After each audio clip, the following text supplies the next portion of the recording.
Assalamualaikum warahmatullahi wabarakatuh. Selamat pagi, selamat siang, selamat sore, selamat malam. Perkenalkan, nama saya Rizky Darmawan dengan NIM 2021-08-01-430, Prodi Teknik Informatika, Fakultas Ilmu Komputer, dengan dosen pengampu Ibu Nurinah Yusari. Dalam video ini saya akan menjelaskan tentang bagaimana cara berbicara, keterampilan berbicara dalam konteks formal. Keterampilan berbicara. Pertama, keterampilan adalah pola kegiatan yang bertujuan yang memerlukan manipulasi dan koordinasi informasi yang dipelajari menurut Sujana. Dari beberapa pendapat di atas dapat disimpulkan bahwa keterampilan adalah kemampuan untuk melakukan sesuatu dengan baik, cepat, dan tepat. Sedangkan berbicara adalah suatu kemampuan berkomunikasi dengan orang lain melalui media bahasa. Berbicara adalah bentuk tindak tutur yang berbunyi-bunyi yang dihasilkan oleh alat ucap disertai dengan gerak-gerik tubuh dan ekspresi raut muka. Lalu, keterampilan berbicara pada hakikatnya merupakan keterampilan mengucapkan bunyi-bunyi, artikulasi, atau mengucapkan kata-kata untuk menceritakan, mengekspresikan, menyatakan, menyampaikan pikiran, gagasan, dan perasaan kepada orang lain dengan kepercayaan diri untuk secara wajar, jujur, benar, dan bertanggung jawab, serta menghilangkan masalah psikologis seperti rasa malu, rendah diri, ketegangan, berat lidah, dan yang lain-lain. Hakikat berbicara. Berbicara pada hakikatnya merupakan proses komunikasi karena terjadi pemindahan pesan dari suatu sumber ke tempat yang lainnya. Berbicara memerlukan beberapa faktor, diantaranya faktor fisik, psikologis, sistematik, dan linguistik. Faktor fisik yang dimanfaatkan saat berbicara adalah alat ucap seperti mulut, nada bunyi, bahasa, tangan, lalu ada kepala, dan raut muka. Berbicara dilakukan oleh manusia sebagai makhluk sosial untuk memberikan informasi, saling bertukar pengalaman, mengutarakan perasaan, mengungkapkan suatu ide. Berbicara erat hubungannya dengan menyimak, karena berbicara dan menyimak merupakan suatu komunikasi dua arah yang saling melengkapi. Seperti saat berkomunikasi di kehidupan sehari-hari, di mana saat ada yang berbicara, di situ juga ada yang menyimak atau sebagai pendengar dan mendakapi cerita tersebut. Ada beberapa hal yang memperlihatkan hubungan antar bicara dan menyimak adalah sebagai berikut. Pertama, ada ujaran, kata-kata yang dipakai, bunyi, dan suara. Berbicara dengan alat peraga. Lalu ada tujuan keterampilan berbicara. Tujuan utama dari berbicara adalah untuk berkomunikasi dari satu orang ke orang yang lain agar dapat menyampaikan pikiran secara efektif. Tujuan berbicara merupakan hal yang sangat penting untuk ditentukan sebelum seorang pembicara memaparkan gagasannya, lalu menjadi pedoman bagi pembicara untuk membangun, mengemas, dan menyampaikan idenya untuk sebuah pembicara tertentu. Tujuan berbicara yang dimaksud adalah sebagai berikut. Yang pertama, ada informatif. Tujuan bicara yang dipilih berbicara ketika ia bermaksud menyampaikan gagasan untuk membangun pengetahuan pendengar. Tujuan bicara ini biasanya merupakan tujuan yang paling dominan dilakukan untuk kehidupan sehari-hari. Lalu yang kedua, ada rekreatif. Tujuan berbicara untuk memberikan kesan menyenangkan bagi diri pembicara dan pendengar. Pembicaraan semacam ini biasanya berbentuk seperti lawakan, guyonan, dan candaan. Lalu yang ketiga, ada persuasif. Tujuan pembicaraan yang menekankan daya bujuk sebagai kekuatannya. Tujuan bicara ini biasanya ada pada seorang dalam kegiatan kampanye, propaganda, penjualan, demo, dan lain-lain. Lalu yang keempat, ada argumentatif. Tujuan berbicara untuk meyakinkan pendengar atas gagasan yang disampaikan oleh pembicara. Berbicara jenis ini banyak digunakan dalam kegiatan diskusi ilmiah, keilmuan, dan debat-debat politik. Manfaat keterampilan membaca. Yang pertama, ada komunikasi dengan antar individu dan kelompok menjadi lebih efektif. Jika tidak ada keterampilan dalam berbicara, sepertinya akan berantakan untuk komunikasi dengan lawan bicara. Lalu yang kedua, melancarkan pertukaran informasi. Yang ketiga, ada menambah kepercayaan diri. Keterampilan berbicara juga bisa sebagai alat untuk mengasah diri kita dalam menyampaikan sebuah informasi dengan lugas. Lalu yang keempat ada menambahkan karisma dan wibawa. Dimana kalau kita pintar berbicara, karisma kita akan bertambah menjadi menarik di pandang orang lain dan akan menjadi berwibawa juga. Lalu yang kelima ada salah satu faktor mempermudah kita untuk mendapatkan pekerjaan, dimana setiap ingin bekerja selalu ada proses seleksi yang namanya interview dengan HRD. Disitulah kita menegosiasi antara salary, lalu job desk, segala macam. Lalu yang keenam ada menambah level nilai dalam diri.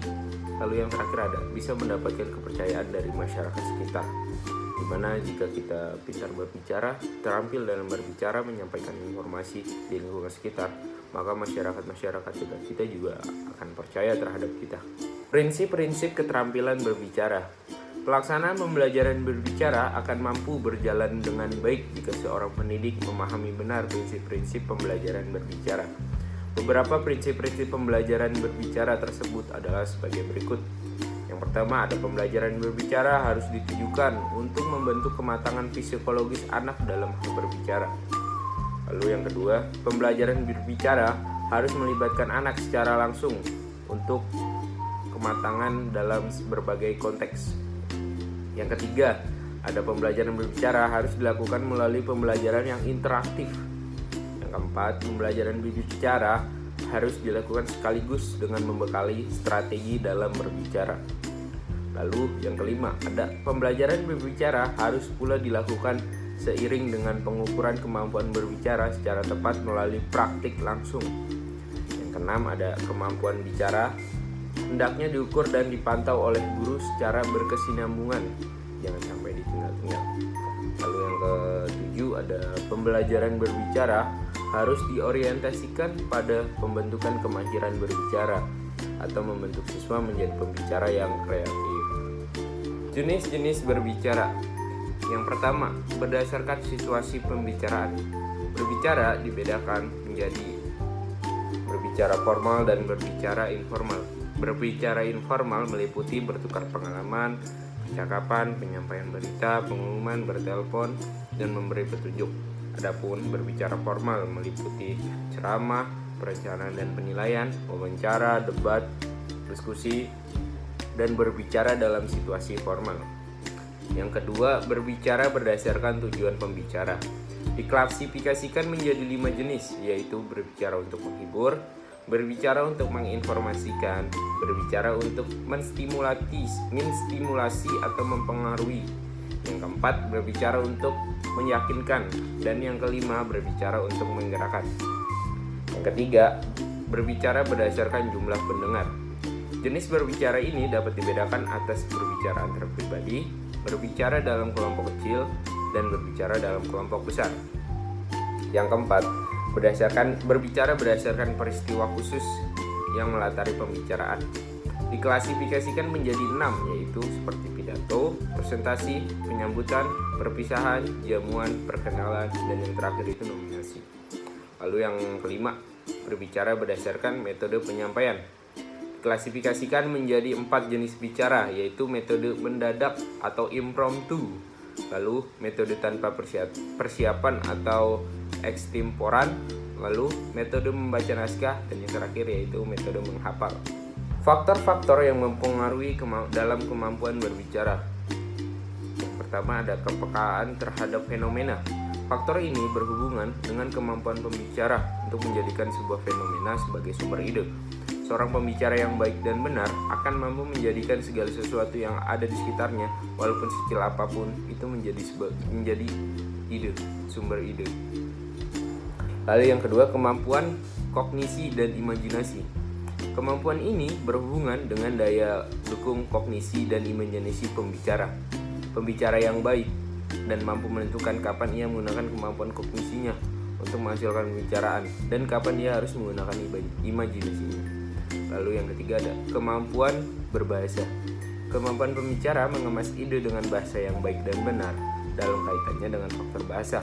Pembicara yang baik hendaknya menguasai benar seluruh tataran linguistik dari fenomenal sehingga semantik pragmatik, sehingga ia akan mengemas ide tersebut secara tepat, makna, dan tepat kondisi. Yang keempat ada kemampuan psikologis, berhubungan dengan kejiwaan pembicara, misalnya keberanian, ketenangan, ketangguhan, dan daya adaptasi psikologis ketika berbicara. Seseorang yang mampu mengemas ide dengan baik bisa saja kurang mampu menyampaikan ide tersebut secara lisan karena terganggu oleh ketenangan ketika berbicara, atau bahkan ia tidak menyampaikan idenya karena tidak memiliki keberanian, gugup, dan mendapatkan tekanan ketika berbicara dari lingkungan sekitar. Lalu yang terakhir ada kemampuan berbicara kemampuan performa, berhubungan dengan praktik berbicara. Seorang pembicara yang baik akan menggunakan berbagai gaya yang sesuai dengan situasi, kondisi, dan tujuan pembicaraannya. Gaya juga berhubungan dengan perilaku ketika seseorang melakukan seperti ekspresi, kesanggupannya membangun komunikasi interaktif, dan bahkan berhubungan penampilan berpakaian saat berbicara. Ada faktor-faktor yang lain seperti faktor-faktor non-kebahasaan sebagai penunjang keefektifan dalam berbicara. 1. Sikap yang wajar, tenang, dan tidak kaku. Pandangan harus diarahkan kepada lawan bicara. Lalu yang ketiga, kesediaan menghargai pendapat orang lain. Yang keempat, gerak-gerik dan mimik yang tepat. Lalu yang kelima, kenyaringan suara juga sangat menentukan, di mana agar suara dalam suatu podium atau suatu forum itu bisa terdengar jelas dengan semuanya. Keenam, ada kelancaran, di mana kalau kita gagap atau gugup dalam berbicara itu sangat mempengaruhi dari kualitas pembicaraan kita sendiri.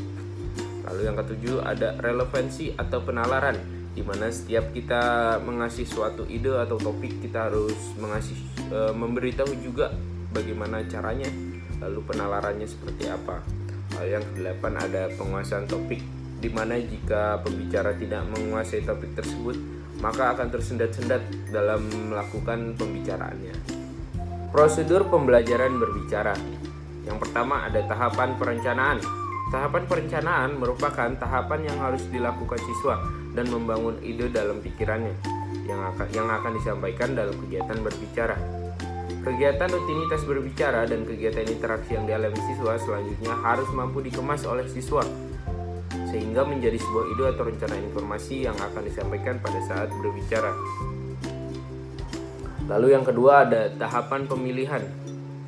Dalam tahap ini, siswa melakukan berbagai aktivitas mental untuk membangun, mengembangkan, dan mengemas ide.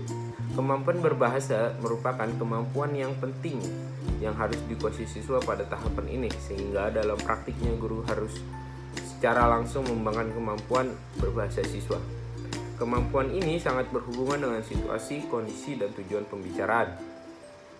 Oleh sebab itu, siswa harus diperkenalkan pada berbagai konteks berbicara, sehingga mereka memahami kapan mengungkapkan makna secara eksplisit dan kapan mengungkapkan makna secara implisit.